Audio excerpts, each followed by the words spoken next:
అండి ఈరోజు చికెన్ దమ్ బిర్యానీ నా స్టైల్లో అనేది చేస్తున్నాను.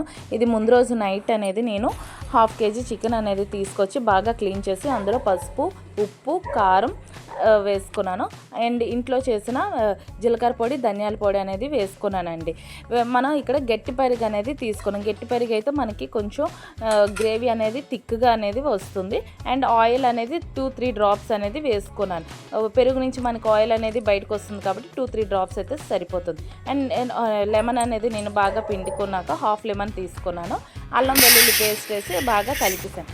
ఫ్రిడ్జ్లో హోల్ నైట్ అనేది ఉంచేసి next day morning basmati rice అనేది బాగా వాష్ చేసి మంచి వాటర్తో ఒక 1/2 అవర్ అనేది నానపెట్టుకున్నాను. ఇక్కడ నేను పెద్ద సైజు ఆనియన్స్ అనేది తీసుకొని నిలువుగా అనేది కట్ చేసుకున్నానండి.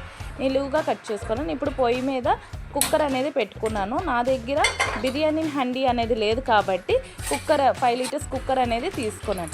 అందులో ఆయిల్ అనేది వేసాక ఆయిల్ హీట్ అయ్యాక నేను కట్ చేసుకున్న ఆనియన్స్ అనేవి వేసుకున్నాను. ఆనియన్స్ అన్నీ వేసుకోకుండా కొంచెం అనేది సైడ్కి అనేది పెట్టానండి. ఆనియన్స్ అనేవి బాగా ఫ్రై అయ్యాక, ఎక్కువ ఫ్రై అనేది కలర్ వచ్చినంత వరకు ఫ్రై చేసుకోకూడదండి. ఎందుకంటే తర్వాత ఆనియన్ అనేది బయటికి తీసాక ఆ హీట్కి ఇంకా కొంచెం ఫ్రై అనేది అయిపోతుంది కాబట్టి కొంచెం కలర్ చేంజ్ అయ్యాక వెంటనే తీసేసుకోవాలి. అండ్ ఆ ఆయిల్లో ఇంకొంచెం ఆయిల్ వేసుకొని బిర్యానీకి కావాల్సిన సామాన్లు బిర్యానీ ఆకు, లవంగాలు, జాపత్రి, మిరియాలు, యాలకులు ఇవన్నీ వేసుకొని బాగా ఫ్రై చేసుకోవాలి. అందులో ఇందాక సపరేట్గా పెట్టుకున్న ఆనియన్స్ అనేవి వేసుకొని బాగా మనం ఒకసారి అనేది ఫ్రై అనేది చేసుకోవాలండి. నేను ఇందులో నా స్టైల్ ఎందుకన్నానంటే నేను ఇందులో టమాటాస్ అనేది యూజ్ చేస్తున్నానండి. టమాటాస్ మనం యూజ్ చేస్తే కొంచెం గ్రేవీ అనేది వస్తుంది. మనం ఆల్రెడీ చికెన్లో మనం అల్లం వెల్లుల్లి పేస్ట్ వేసుకున్నాం కాబట్టి ఇందులో మనం కొంచెం అనేది వేసుకోవాలండి అల్లం వెల్లుల్లి. అండ్ ఇక్కడ పక్క పొయ్యి మీద మనం ఒక రైస్ అనేది బాయిల్ చేసుకోవడం కోసం అనేది వాటర్ అనేది గిన్నెలో అనేది వేసుకొని స్టవ్ మీద పెట్టుకున్నాం.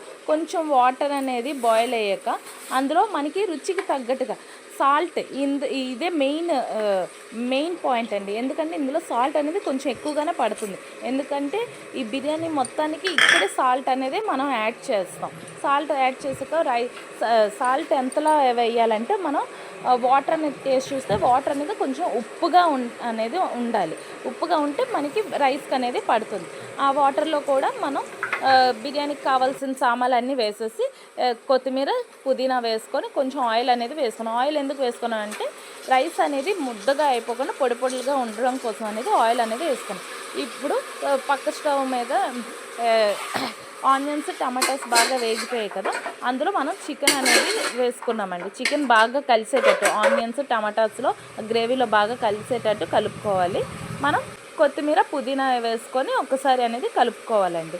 ఈ పక్క పొయ్యి మీద మనం బిర్యానీ కోసం వాటర్ అనేది బాయిల్ చేసుకున్నాం కదా, ఆ వాటర్ అనేది బాయిల్ అయ్యాక మనం నానపెట్టుకున్న 1/2 అవర్ నానపెట్టుకున్నాక రైస్ 1/2 అవర్ నానపెట్టిన రైస్ అనేది వేసుకోవాలి.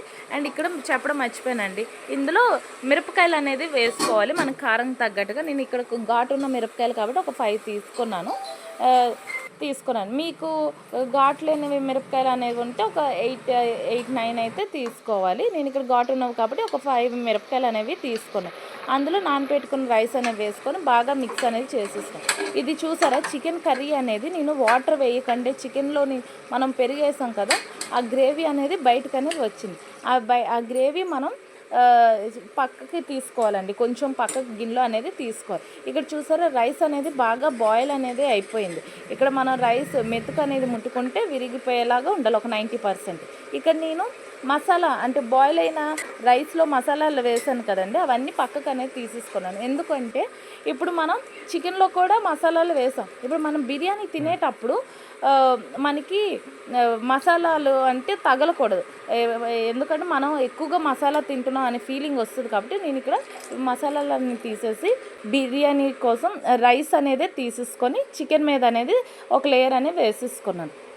ఇందాక మనం ఫ్రై చేసుకున్న ఆనియన్స్ అండ్ సైడ్కి తీసుకున్న గ్రేవీ వేసేసుకొని దాని మీద పుదీనా, కొత్తిమీర వేసేసుకోవాలి. దాని మీద ఇంకో లేయర్ రైస్ అనేది వేసుకొని అలాగే ఇందాక ప్రాసెస్ లాగే మనం ఫ్రై ఆనియన్స్, గ్రేవీ అండ్ పుదీనా, కొత్తిమీర అనేది వేసేసుకోవాలి. వేసుకున్నాక మనం ఇదైతే స్టవ్ ఈ కేసరి అంటే కుంకుమ పువ్వు నేను ఒక హాఫ్ అన్ అవర్ నానపెట్టుకున్నాను పాల్లో, అది వేసేసాను. అది వేసాక లాస్ట్లో మనం లాస్ట్ లేయర్ ఇది వేసాక దీని మీద కొంచెం ఫ్రై ఆనియన్స్, గ్రేవీ అండ్ కొత్తిమీర, పుదీనా అనేది వేసేసుకొని ఇందాక మనం రైస్ అనేది బాయిల్ చేసుకున్నాం కదా, ఆ వాటర్ అనేది కూడా బిర్యానీ మీద అనేది వేసేసుకొని మూత అనేది పెట్టేసుకోవాలి. ఇప్పుడు మనం దమ్ చేస్తున్నాం. దమ్ చేసేటప్పుడు ఎప్పుడు డైరెక్ట్గా పెట్టకూడదండి. కింద పనం పెట్టుకొని పనం మీద మనం రైస్ అనేది పెట్టుకోవాలి. ఇప్పుడు చూసారా చక్కగా టేస్టీగా రెడీ అయిపోయింది బిర్యానీ అనేది. నా వీడియో కానీ నచ్చినట్టయితే లైక్ చేయండి, షేర్ చేయండి, సబ్స్క్రైబ్ చేయండి. ఇదిగోండి ఇక్కడ నేను టేస్ట్ చూసి చెప్తున్నాను. బిర్యానీ అనేది చాలా బాగా వచ్చిందండి. ఇలా ఒకసారి ట్రై చేయండి. బ్యాచిలర్స్ కూడా చాలా ఈజీగా చేసుకుంటారు.